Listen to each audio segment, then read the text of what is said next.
سریال مسمومیت دانش آموزان این بار در تبریز. تعدادی از دانش آموزان دختر مدارس شهرستان تبریز ظهر امروز به علت مسمومیت به بیمارستان منتقل شدند. حدود 49 نفر از دانش آموزان در حال حاضر در بیمارستان‌های تبریز در حال مراقبت هستند و خوشبختانه حال همگی خوب هست، نگرانی وجود نداره. این دانش آموزان مربوط به مقاطع یک مدرسه ابتدایی و 2 دبیرستان دخترانه در مناطق مختلف تبریز هستند. ساعت 11 اینا بود.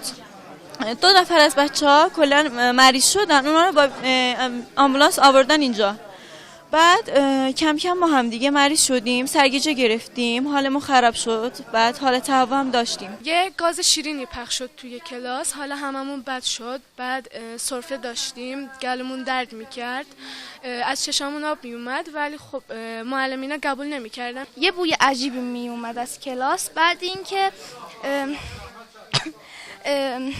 رفتیم بیرون، حالمون خراب شد و آوردن اینجا. ساعت حدوداً 11 صبح 3 نفر ورود داشتیم ما در ابتدا در بحث اورژانس که خب به طبع اقدامات انجام شد، خیلی مشکل خاصی نبود. فاصله ما کارهایی رو که باید انجام بدیم انجام دادیم که به اصطلاح تجهیز در واقع بحث اورژانس ما و به کارگیری نیروهایی که ما در این زمینه داریم و آموزش دیده است. امروز تو مدرسه بچه‌ها مسموم شدن، بعدش خود مدرسه اطلاع نداده. یکی از اولیای بچه‌ها به مادر بچه خبر داده که بچه‌ت مسموم شده. الان چطوره حال دخترتون؟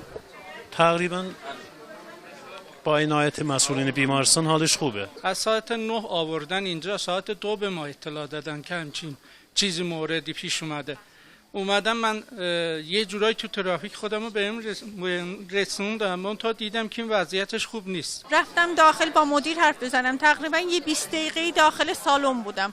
احساس کردم گردنم گرگ گرفت، گلوم داشت میسوخت، بدنم سست شد، افتادم زمین. حال عمومی دانش آموزانی که به اورژانس مراجعه کردن فعلا خوبه و هیچ کدوم از دانش آموزان در وضعیت وخیم قرار ندارند. موسوی لر، خبرگزاری صدا و سیما، تبریز.